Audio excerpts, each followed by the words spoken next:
let's work on your Cesarian scar mobility. So if you have a Cesarian, sometimes when they heal, oftentimes, they bind to the tissue layers beneath them. Now, this can cause problems with your rotational mobility. It can cause a pulling in your pelvic floor and cause pelvic floor tension, tightness, and pain. And it can cause irritation at the bladder, where the bladder scar or the uterine scar adheres or irritates the bladder lining. So it can cause urinary symptoms like urinary urgency and frequency. So it's very important to help our cesarean scar release. So what you're looking for is any areas where it's puckering in. You want to try to take your hands and squish around that scar, and it's going to kind of dent in like this when you try to lift it. That's okay. You really want to try to work under that scar and lift it up, rotate. You can skin roll across it like this, where you're pushing with one finger and pulling with the others.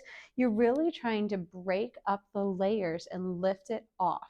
So you can go across the whole scar, up and down, pull it up and wiggle, wiggle, wiggle, pull it down, wiggle, wiggle, left, right. You really want it to be mobile in all directions and all planes of motion. If it's tender for you, just go more gentle at first, and this will help desensitize it. If you have some soft silicone cups or even some hard ones, you'll get some lotion. You'll put the lotion on your scar.